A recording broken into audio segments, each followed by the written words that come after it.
People have called me a coward, a traitor, a man who stole his best friend's life. Maybe they're right. For years, I've lived with those words echoing inside my head.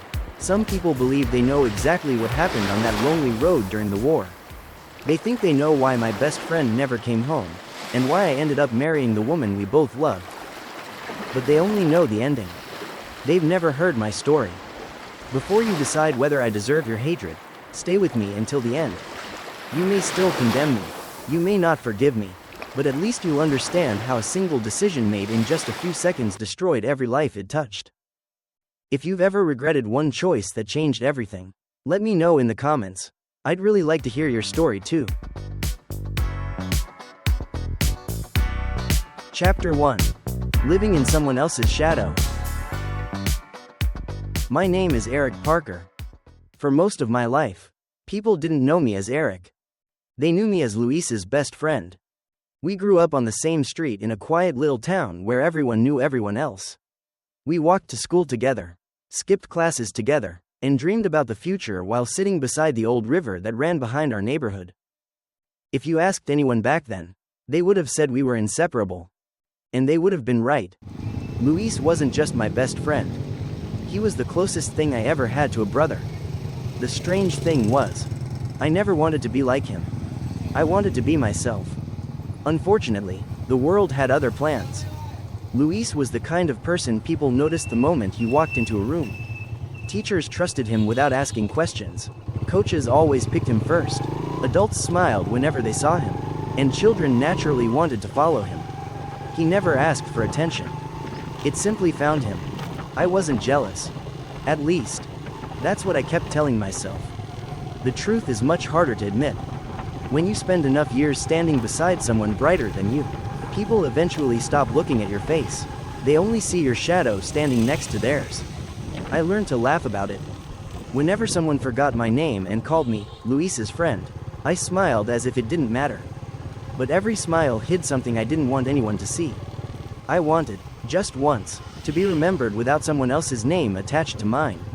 Luis never realized any of this. How could he? He never tried to make me feel small. In fact, he did the opposite. Whenever we played baseball, he'd tell everyone I was the better hitter. Whenever we worked on school projects, he'd insist I deserved more credit than he did. If someone made a joke at my expense, Luis was always the first to defend me. Looking back now, that almost made it worse. Because it's hard to hate someone who has always been kind to you. I don't think I truly understood my own feelings back then. They weren't hatred. They weren't even anger. They were something quieter. Something much more dangerous. The feeling of always coming second. Years passed, and life carried us into high school. We still did almost everything together. We talked about girls. We talked about leaving our hometown. We even promised that nothing would ever come between us. Funny how life listens to promises. Only so it can break them. The day Mellisa walked into our classroom, everything changed. Not all at once. Not dramatically. Just enough for fate to begin writing a different ending. She wasn't the most beautiful girl I'd ever seen. She was something far more dangerous.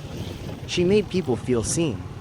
Mellisa had a smile that made every conversation feel personal. She remembered people's names, laughed with genuine warmth, and somehow made everyone around her feel important. Boys noticed her beauty. I noticed her kindness. That was the beginning of my biggest mistake. At first, nothing happened. The three of us became friends. We studied together after school, shared lunch during breaks, and spent long summer evenings talking about dreams that suddenly felt possible. Those were probably the happiest days of my life. Because during those months, I still believed friendship could survive anything.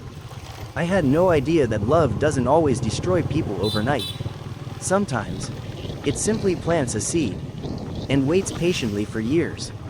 By the time any of us realized that seed had started growing, it was already too late. Chapter 2. The Girl We Never Saw Coming. Looking back now, I often wonder if fate gives us warnings. Not loud ones. Just quiet moments that seem ordinary until years later, when you realize everything began there. For me, That moment was a warm Friday afternoon during our junior year. Mellisa was sitting alone in the school library, surrounded by books she clearly had no intention of reading. She looked frustrated, tapping her pencil against the table while staring at a page full of math problems. Luis noticed her first. Looks like she could use some help. Before I could answer, he was already walking toward her. I followed a few steps behind, pretending I was only curious. Mellisa looked up and smiled. I was hoping one of you two would walk by. Luis laughed. Why us? Because everyone says you're the smartest guys in class. I still remember exchanging a proud smile with Luis. Back then, hearing, you two, made me happy. Neither of us stood above the other. At least, that's how it felt. For the next hour, the three of us worked through algebra problems, laughed at silly mistakes, and somehow forgot how quickly time was passing. When the library closed, Mellisa thanked us with that same warm smile. I owe you both an ice cream. Luis shook his head. You don't owe us anything. She smiled again. Then let me buy you one anyway. That was the first afternoon we spent together outside school. None of us knew it would become a routine. Over the next few months, we were almost inseparable. We studied together before exams. We watched baseball games on weekends. Sometimes we walked Mellisa home, arguing about music, movies, or which diner served the best burgers in town. Those conversations never seemed important. Now, they're the memories I miss the most. People often ask when I fell in love with Mellisa. They're always expecting one dramatic moment. There wasn't one. Love doesn't always arrive like lightning.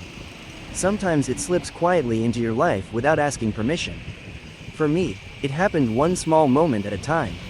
It was the way she laughed with her whole heart. The way she remembered everyone's birthday. The way she noticed when someone was having a bad day, even if they tried to hide it. She made ordinary days feel lighter. Without realizing it, I began looking forward to seeing her more than anything else. One evening, Luis and I were walking home after baseball practice. Out of nowhere, he asked, "Can I tell you something?" Of course. He kicked a small rock along the sidewalk before speaking again. I think I'm falling for Mellisa. For a brief second, my world stopped moving. I wanted to tell him the truth. I wanted to say, "So am I." Instead, I smiled. I had a feeling. He looked relieved. You don't think it's stupid? I forced out a laugh. No. I think she'd be lucky. Those words tasted bitter the moment they left my mouth. Luis thanked me for being honest. The painful part was that I wasn't. A week later, I finally gathered enough courage to tell Mellisa how I felt. Not because I believed I'd win. Because I knew I would regret staying silent forever. I asked her to meet me after school at the little park near the river. The same place where Luis and I had spent countless afternoons talking about our future. I arrived early. My hands wouldn't stop shaking. I had rehearsed every sentence 100 times. The moment she arrived, every carefully planned word disappeared. She smiled. You sounded serious. I guess I am. I took a deep breath. I like you, Mellisa. More than a friend. I've felt that way for a long time. For several seconds, she didn't say anything. She looked down at the river before looking back at me. There was kindness in her eyes. Too much kindness. Eric, I'm so sorry. I care about you. I really do. But not in the way you're hoping. My heart sank. She reached for my hand. I don't want to lose our friendship. I nodded even though I could barely hear her anymore. I smiled. At least I think I did. Then I wished her a good evening. And walked away before she could see the tears filling my eyes. That night, I sat alone until sunrise. I kept asking myself the same question. If I had spoken sooner, would anything have been different? I'll never know. Because 3 days later, Luis came running toward me after school with the biggest smile I'd ever seen. I finally asked Mellisa out. I already knew the answer before he said another word. And?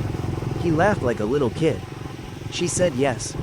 For a moment, I forgot how to breathe. Luis wrapped his arm around my shoulder. I wanted you to be the first person I told. I looked at my best friend. the happiest man in the world. And I made the decision that would shape the rest of my life. I smiled, pulled him into a hug, and congratulated him, while quietly burying my own heart. At least, that's what I believed I was doing. I had no idea that buried feelings don't disappear. Sometimes, they simply wait for the right moment to rise again. And years later, war would give them that chance. Chapter 3. The War That Changed Everything. People often say time heals every wound. I don't believe that anymore. Sometimes time does the opposite. It hides old wounds beneath the surface until life finds the perfect moment to tear them open again. Luis and Mellisa got married the summer after graduation. I stood beside Luis as his best man, smiling for every photograph and raising a glass during the reception. Everyone said I looked genuinely happy for them. I worked very hard to make sure they believed that. The truth was much simpler. I loved both of them too much to walk away.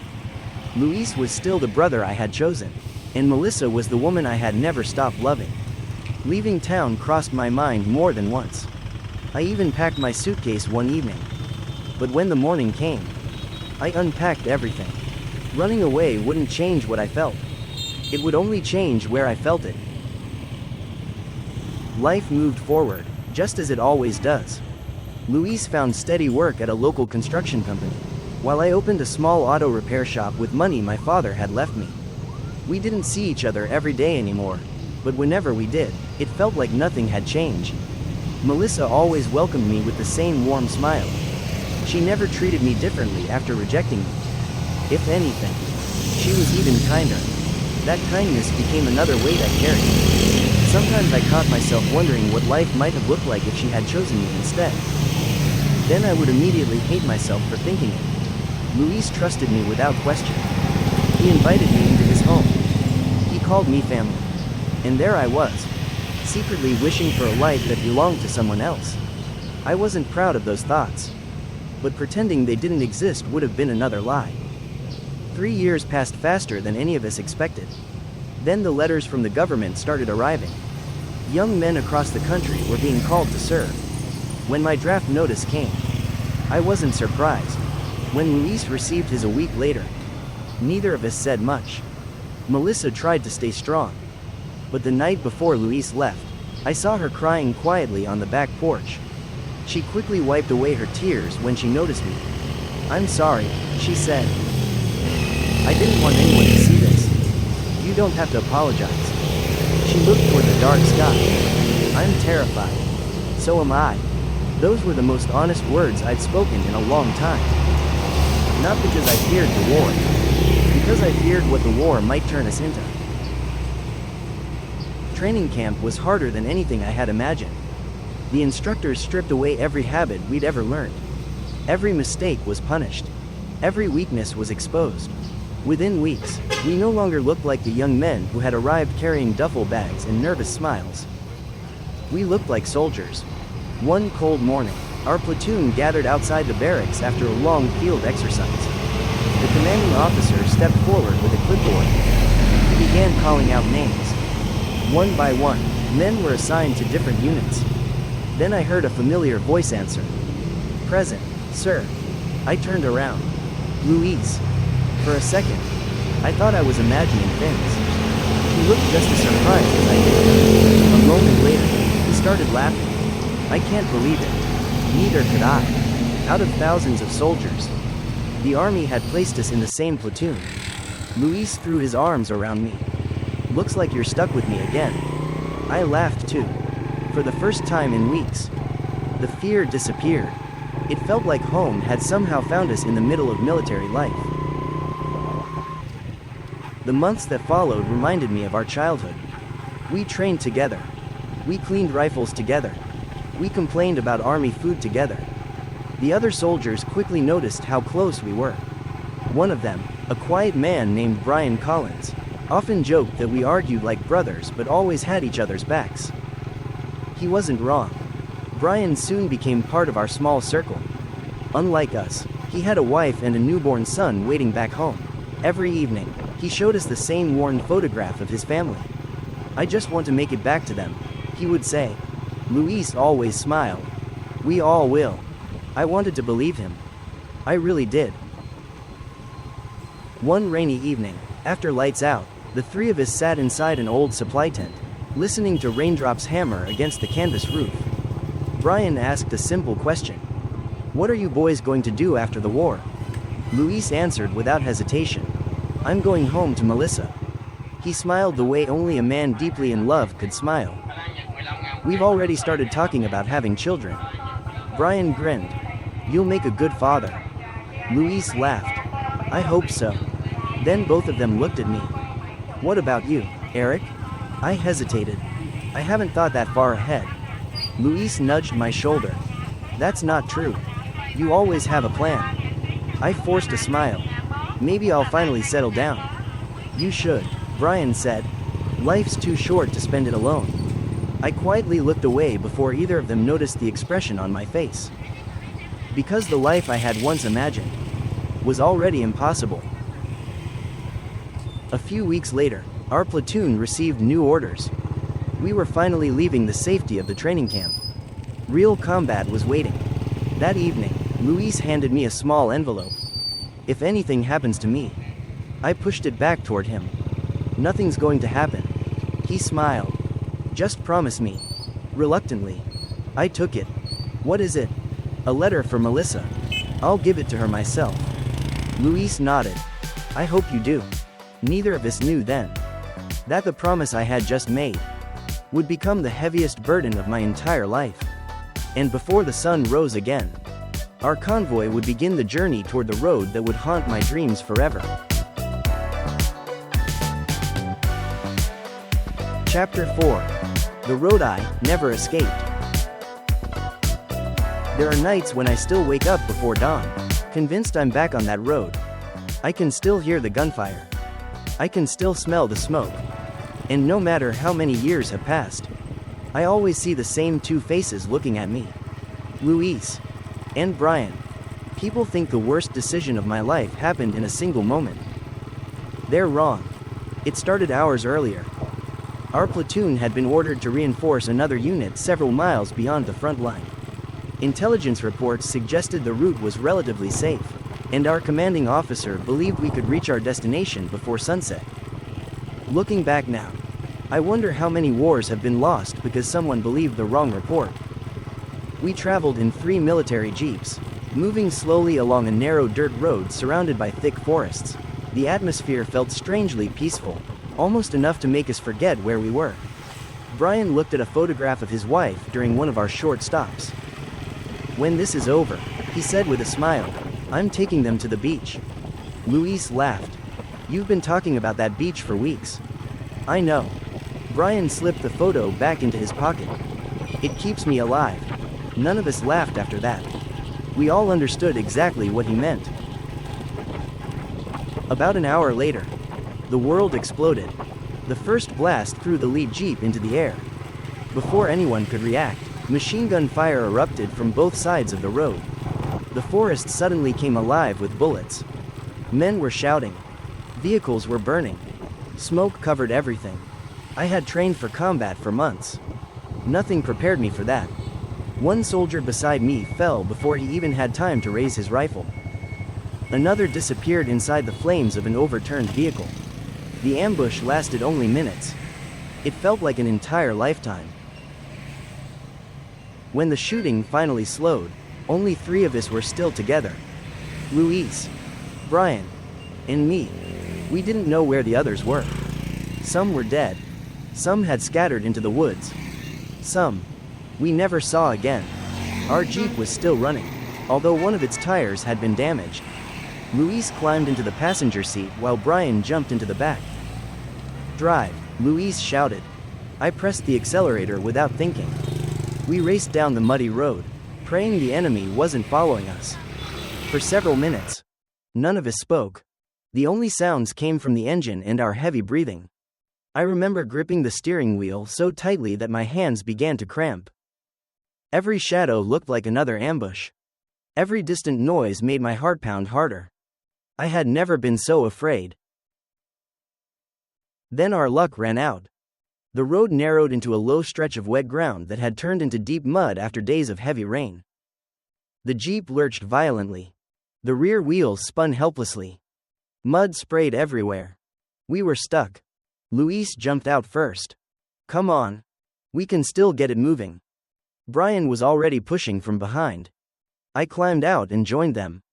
For nearly a minute we shoved against the heavy vehicle with everything we had. The engine roared. The wheels slipped. Nothing happened. Then, the tires finally caught solid ground. The Jeep surged forward. Luis shouted excitedly, "It's moving."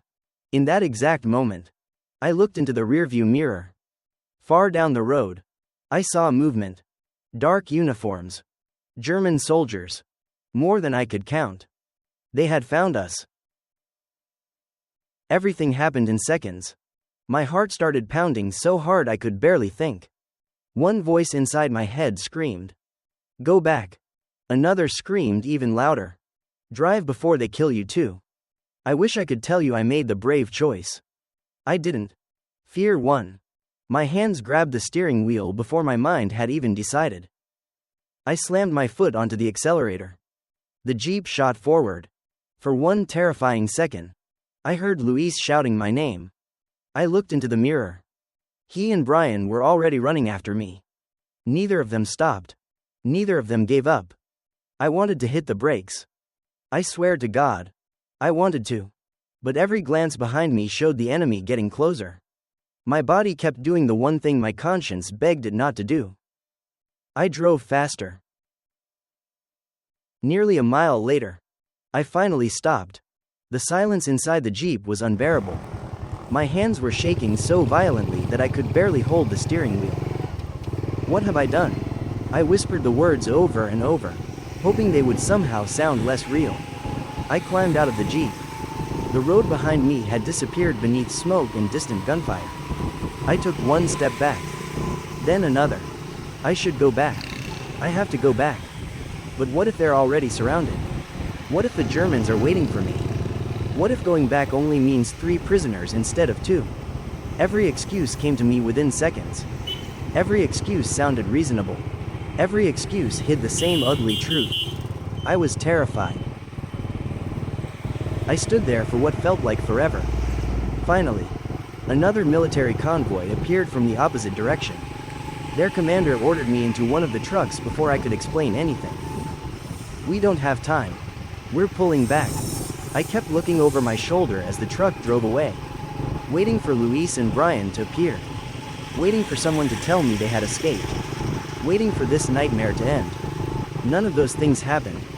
Instead, the road disappeared behind the trees. And with it, the man I used to be. I didn't know it then. But the next lie I told would be far worse than the decision I had just made. Chapter 5. The Lie That Wouldn't Die. People often ask me one question. Why didn't you tell the truth? I wish the answer were simple. I wish I could tell you I carefully planned every lie that followed. I didn't. The first lie came out because I was terrified. Every lie after that came out because I was too weak to admit the first one. That's how most disasters begin. Not with evil. With fear.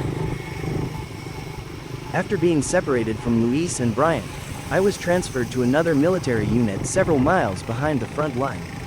For the next 2 days, we searched for survivors from our platoon, but the battlefield had already been swallowed by chaos. No one knew exactly who had escaped. No one knew who had been killed. No one knew who had been captured.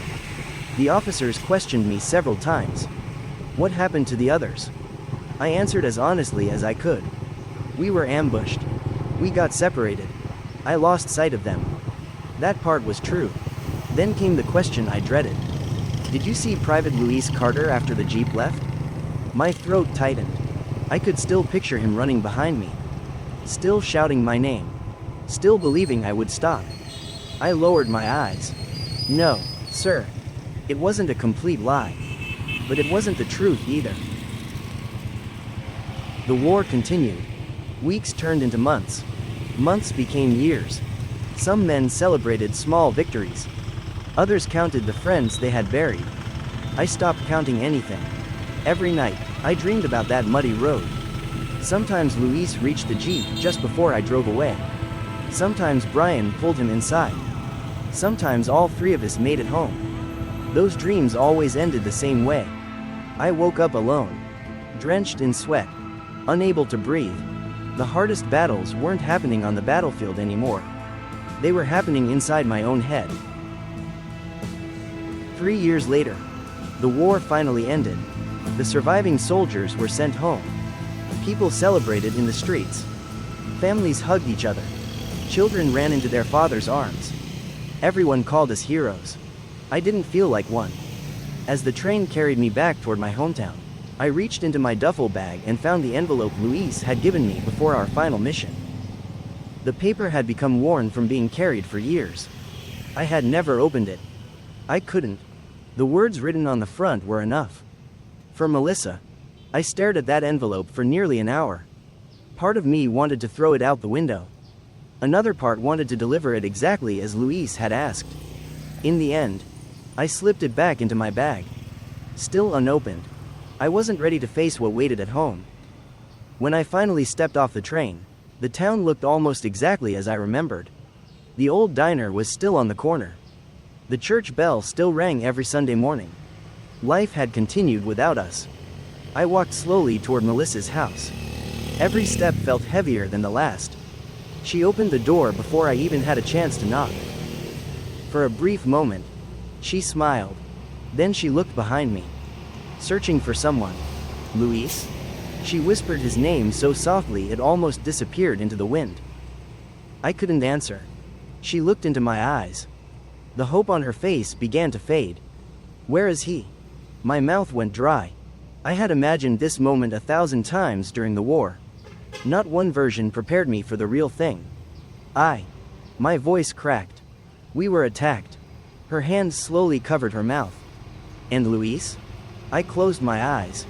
The image of him running after the Jeep flashed through my mind once again. When I finally spoke, I chose the sentence that would destroy every life connected to mine. He didn't make it. Mellisa didn't scream. She didn't collapse. She simply stood there, staring at me as though she had forgotten how to breathe. Tears rolled silently down her face. For several seconds, neither of us moved. Then she stepped forward and wrapped her arms around me. Not because she loved me. Because I was the last person who had seen her husband alive. She cried against my shoulder until the sun disappeared behind the hills. I wanted to tell her everything. I almost did. More than once. But every time I opened my mouth, fear stopped me again. What would she think if she knew? What would the town say? How could I ever explain that I had driven away while my best friend was still running after me? No explanation would ever sound good enough. So I stayed silent. And silence became another lie. A few days later, I attended Luis's memorial service. There was no coffin. No body. Only a framed photograph placed beside white flowers.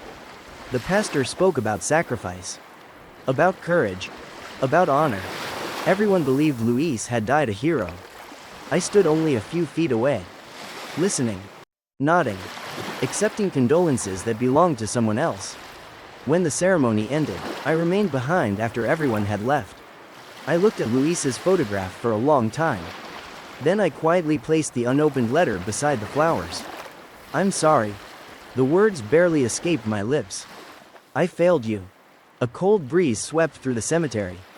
For one impossible moment, I almost expected him to answer. Instead, only silence remained. That silence followed me home.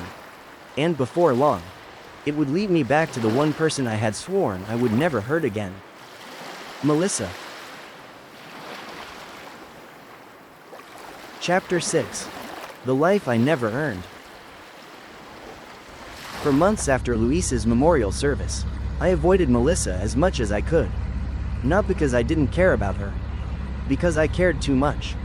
Every time I looked into her eyes, I saw the question she would never stop asking herself. What if Luis had made it home? I asked myself the very same question every single day. The only difference was, I already knew the answer. Mellisa tried her best to rebuild her life. She went back to work at the local bookstore where she had worked before the war. She smiled at customers, attended church every Sunday, and thanked everyone who stopped by to check on her. From the outside, she looked strong. But I knew better. Sometimes I drove past her house late at night after closing my repair shop. More than once, I saw the living room light still on long after midnight. She was usually sitting alone in the same chair by the window. Still waiting. Not for Luis to return, but for the pain to become easier. It never did. About 6 months after the memorial service, I ran into her at the grocery store. She looked thinner. The bright smile I remembered from high school had almost disappeared. We exchanged a few awkward words before she quietly asked, "Would you have coffee with me sometime?" I hesitated. Every instinct told me to say no. Keeping my distance was the right thing to do. But another voice inside me whispered something I should never have listened to. She shouldn't have to be alone. I nodded. Of course. Looking back now, I often wonder if that single word caused more damage than every lie I had already told. Our first conversation lasted almost 3 hours. We talked about everything except the war. She asked about my repair shop. I asked about the bookstore. We laughed over old memories from high school and remembered the silly arguments the three of us used to have. For a little while, it almost felt normal again. Then, just as we were about to leave, Mellisa asked the question I had feared for years. What were Luis's last moments like? My heart nearly stopped. I could have told her the truth. I could have admitted that I had driven away. I could have confessed everything right there. Instead, I chose another lie. I lowered my head and spoke as calmly as I could. He wasn't afraid. He kept talking about you. A tear rolled down her cheek. What did he say? I closed my eyes. The words came to me without thinking. He said, "Tell Mellisa I'll always love her." Mellisa broke down crying. She thanked me for giving her something to hold on to. She believed I had brought her peace. Only I knew. I had stolen the chance for her to know the truth. After that afternoon, we began seeing each other more often. Not because either of us planned it. Because loneliness has a strange way of bringing wounded people together. Sometimes I helped her fix things around the house.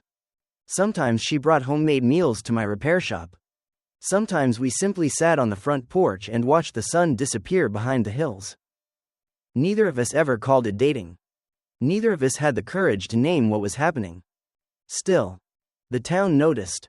Small towns always do. One afternoon, an elderly neighbor smiled as we walked past together. "It's good to see both of you healing." Mellisa politely thanked her. I forced a smile. Healing. If only she knew. Nearly 2 years passed before I finally asked Mellisa to marry me. Even now, I can't explain exactly why I did it. Was it love? Yes. Without question. Was it guilt? Absolutely. The two had become so tangled together that I could no longer separate them. I bought the ring 3 different times. And returned it 3 different times. Each time, I convinced myself I didn't deserve to ask her. Each time, I somehow found myself standing outside the jewelry store again. Finally, I stopped fighting myself. One quiet evening, I invited Mellisa to the old river where the three of us had spent so many afternoons as teenagers. She immediately recognized the place. Luis loved coming here. I know. For several moments, neither of us spoke.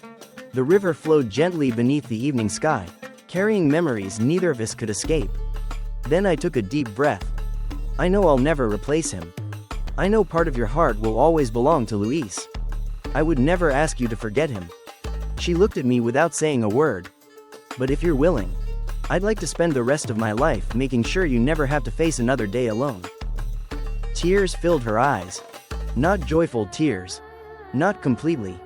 They were the tears of someone trying to choose between the past she had lost and the future still waiting in front of her. After a long silence, she whispered, "I never thought I'd have another chance at happiness." Then she nodded. Yes.